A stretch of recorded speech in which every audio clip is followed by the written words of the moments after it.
उत्तर प्रदेश के विशाल भूभाग में पश्चिमी विक्षोभ का असर व्यापक रूप से दिखाई देने वाला है, जिसमें राजधानी लखनऊ समेत कानपुर, प्रयागराज और वाराणसी जैसे प्रमुख जिलों में अगले 2 दिनों तक रुक रुक कर बारिश का सिलसिला जारी रहेगा। पश्चिमी उत्तर प्रदेश के मेरठ, गाजियाबाद और नोएडा में तेज हवाओं के साथ बारिश की शुरुआत हो चुकी है, जबकि बुंदेलखंड के झांसी और ललितपुर क्षेत्रों में भी बादल डेरा जमाए हुए हैं। सबसे महत्वपूर्ण सूचना ये है कि मुजफ्फरनगर और सहारनपुर के कुछ हिस्सों में ओलावृष्टि की भारी संभावना जताई गई है, जो सरसों और गेहूं की फसल के लिए चिंता का विषय बन सकती है। पूर्वी उत्तर प्रदेश के गोरखपुर और देवरिया में भी नम हवाओं के कारण उमस से राहत मिलेगी, लेकिन वज्रपात की आशंका को देखते हुए खेतों में काम करने वाले मजदूरों और किसानों को सतर्क रहने के लिए कहा गया है। बिहार के मौसम में भी जबरदस्त उलटफेर देखने को मिल रहा है, जहां पटना, गया, भागलपुर और पूर्णिया जैसे जिलों में पछुआ हवाओं और नमी के मेल से बारिश का वातावरण तैयार हो गया है। अगले 48 घंटों के दौरान उत्तर बिहार के मोतिहारी और बेतिया जिलों में मध्यम बारिश होने का अनुमान है, जबकि दक्षिण बिहार के रोहतास और औरंगाबाद में गरज के साथ छींटे पड़ सकते हैं। बिहार के तराई क्षेत्रों में भी बादलों की आवाजाही लगी रहेगी और रात के तापमान में 2 से 3 डिग्री की बढ़ोतरी दर्ज की जा सकती है। राज्य के कृषि विभाग ने इस बेमौसम बरसात को देखते हुए अनाज के भंडारण के प्रति सचेत किया है, क्योंकि कुछ स्थानों पर तेज झोंकों के साथ हवा चलने से आम के मंजरों को नुकसान होने का खतरा भी मंडरा रहा है।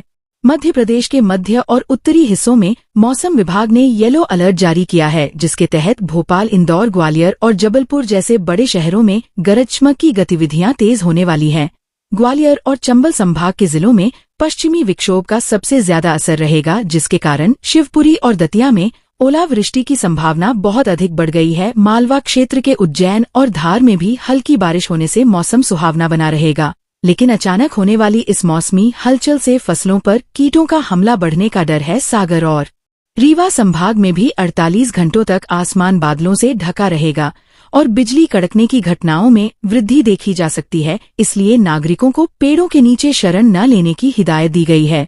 राजस्थान के मरुस्थलीय और मैदानी इलाकों में भी मौसम ने करवट ली है, जहां जयपुर, जोधपुर, बीकानेर और उदयपुर में धूल भरी हवाओं के साथ बारिश का दौर शुरू होने वाला है। श्रीगंगानगर और हनुमानगढ़ के बेल्ट में ओलावृष्टि होने की सबसे ज्यादा संभावना है, जिससे रबी की फसलों को भारी नुकसान पहुंच सकता है। जैसलमेर और बाड़मेर जैसे सीमावर्ती जिलों में भी तापमान में उतार चढ़ाव देखा जाएगा और रात के समय ठंडी हवाओं का जोर बना रहेगा। पूर्वी राजस्थान के अलवर और भरतपुर में हल्की से मध्यम दर्जे की वर्षा होने से रबी सीजन की सिंचाई की जरूरत कम हो जाएगी। हालांकि खेतों में खड़ी पकी हुई फसलों को बचाने के लिए किसानों को विशेष इंतजाम करने होंगे, क्योंकि हवा की गति 30 से 40 किलोमीटर प्रति घंटा रहने की उम्मीद है।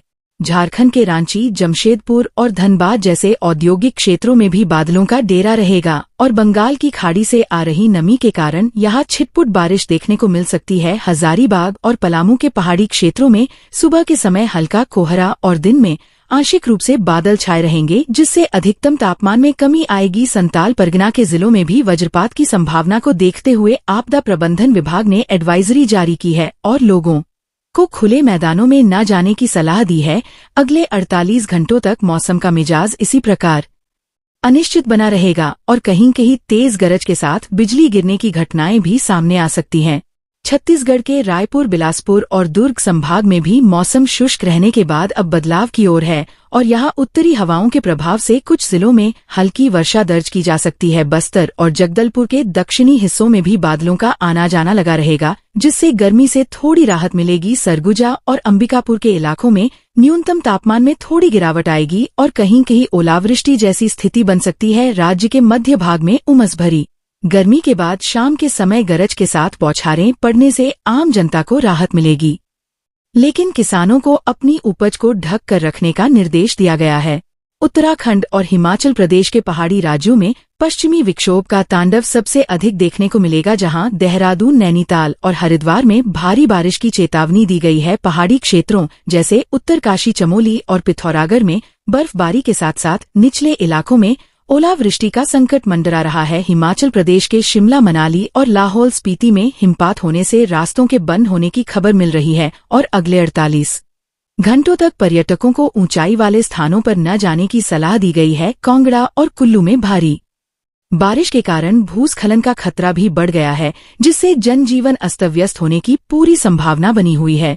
हरियाणा के मौसम की बात करें तो अगले 48 घंटों के दौरान अंबाला, कुरुक्षेत्र, करनाल और हिसार जैसे जिलों में आसमान में घने काले बादल छाए रहेंगे और पश्चिमी विक्षोभ की सक्रियता के कारण यहां हल्की से मध्यम बारिश की प्रबल संभावना बनी हुई है। सिरसा और फतेहाबाद के इलाकों में ठंडी हवाएं चलने के साथ साथ तापमान में भारी गिरावट दर्ज की जाएगी, जिससे किसानों को अपनी फसलों का विशेष ध्यान रखने की सलाह दी गई है। महेंद्रगढ़ और रेवाड़ी के क्षेत्रों में गरज चमक के साथ बौछारें पड़ने की उम्मीद है और प्रशासन ने आकाशीय बिजली गिरने की चेतावनी जारी करते हुए लोगों को सुरक्षित स्थानों पर रहने का परामर्श दिया है। रोहतक और सोनीपत के बेल्ट में भी मौसम का मिजाज पूरी तरह बदल चुका है और यहां मध्यम स्तर की वर्षा के साथ कुछ स्थानों पर जल जमाव की स्थिति भी बन सकती है, जिससे यातायात प्रभावित होने का अंदेशा बना हुआ है।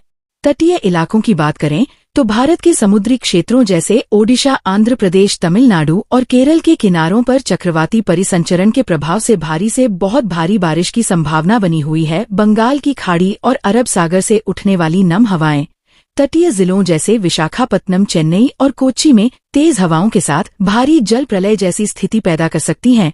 मछुआरों को अगले 48 घंटों तक गहरे समुद्र में न जाने की सख्त चेतावनी दी गई है, क्योंकि समुद्र में ऊंची लहरें उठने और 50 से 60 किलोमीटर प्रति घंटे की रफ्तार से हवाएं चलने का अनुमान है। इन क्षेत्रों में बिजली की चमक और बादलों की तेज गर्जना के साथ निरंतर वर्षा होने से निचले इलाकों में बाढ़ जैसी स्थिति बन सकती है, इसलिए स्थानीय प्रशासन को हाई अलर्ट पर रखा गया है।